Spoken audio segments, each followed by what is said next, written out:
your way at 5. Back on NFL Live, and the Chargers kicked off the season knocking off the Chiefs in Brazil, as you know, coming off a 4-interception outing in their playoff loss last year. I know. How good was Justin Herbert on Friday? Throwing 3 touchdowns, not a pick in sight.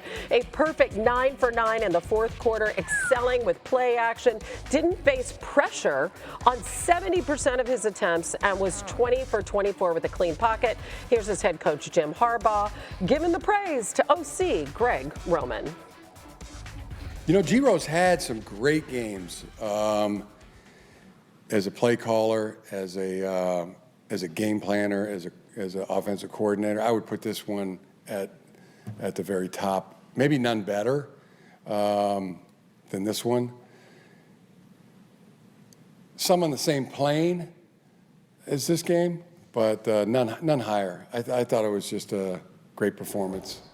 Had to think about that. Some on the same plane, maybe. Yeah. Listen, they were together at the Niners, too. And what did you think about what he said and what you saw? That was my one major note from that game. Yeah. It was the best game that I've seen Greg Roman call. The play-action stuff that they have is tantalizing right now. I hope they do it all season long, because if they do it, I think Herbert's going to be a top 5 quarterback. 3 tight ends on the field. You pull the backside guard and the tight end, so it looks like lead power. That front side tight end is stepping down. That's a midline ball fake. You pull horizontally with Ladd McConkey. You push vertically with Quentin Johnston. Look at the space you've created. I mean, this is ridiculously good for a play caller, a play designer. And then Herbert gets off a little bit basic ball fake, a 35 to 40-yard gain to their tight end. The way they used their tight ends was great. 6 offensive linemen. Love it.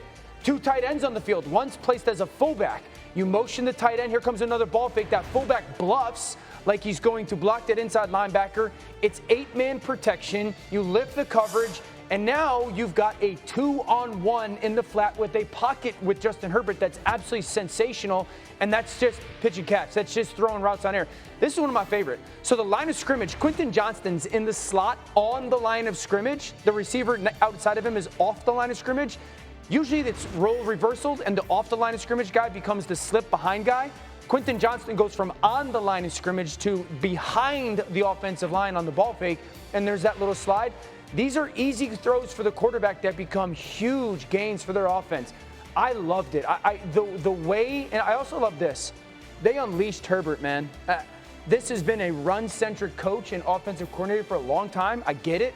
It wasn't in this game. In this game, they were like, we got the best player on the field in our opinion. Let's go give him the game. And he was absolutely sensational. I thought this game was a perfect case study in something that is often misunderstood, which is you don't have to run the ball well for play action to work. You just, as a team, have to sell it. And as Dan laid out, they sold it. They all committed to it. I mean, 2 of the other big plays, play action plays that they hit, shot plays. One was leaked to Conklin. They had the fullback on the field with that one. Yep. Another Yankee concept to Ladd, wide open, had the fullback on the field pulling again in that one. Everything they did, formationally, personnel, the pulling action, made the Chiefs backers bite so hard on the play action. And if you're another team, you're watching that, you're thinking, okay, cool, the Chiefs defense stinks against play action.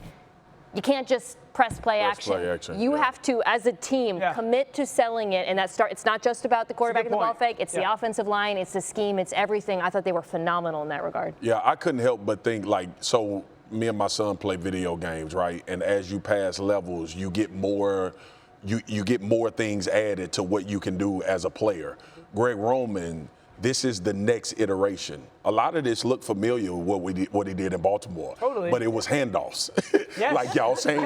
And now he's built in, right? Like now he's built in. Because remember, you and Mina, we would sit here and all talk, man, the 13 personnel, and he running for 240 yards.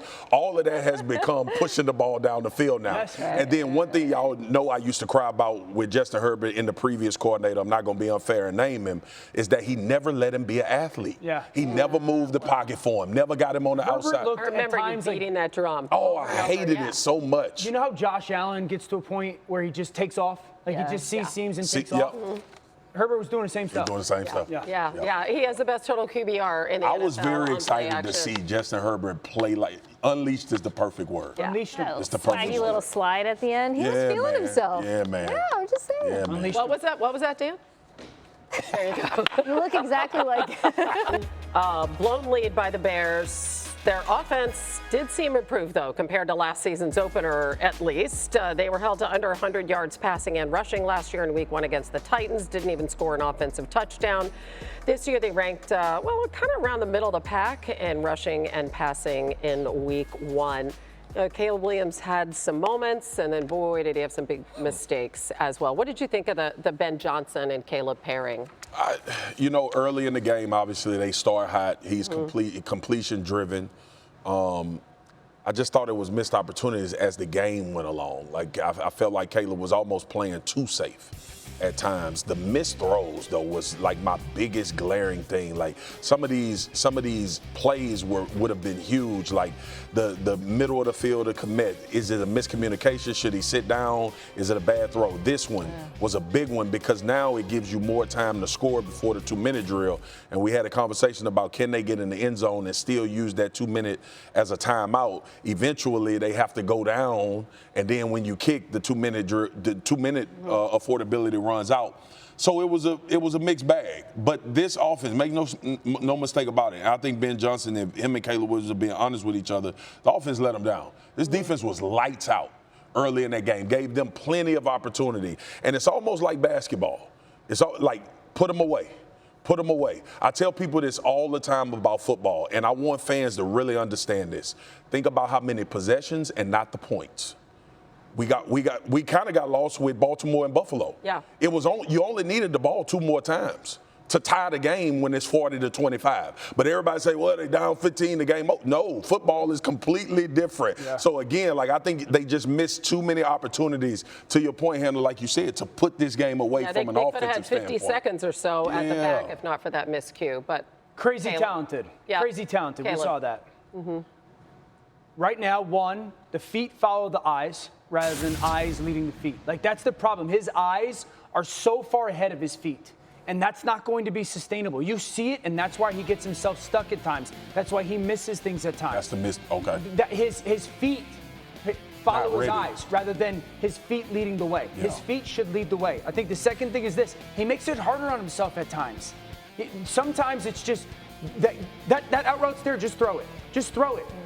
Instead of running around or trying to do something or leading that into that intentional ground, he just makes it harder on him because he can. Because he's so crazy talented. And the last one is this. I think he's way more confident cutting the ball loose on the move than he is from the pocket. And I think that's why the inaccuracy. There's no way that the same human being that makes that throw on the run to can't throw the out route or the middle to Cole commit. Yeah. So I think when he's on the move, it's like, I'm the baddest dude on the planet. And in the pocket, I don't think he's as confident with the ability to place the ball. Which makes sense. Totally agree with both of you guys, but I do think this is a, hey, let's put some things in context, Week 1 moment for me.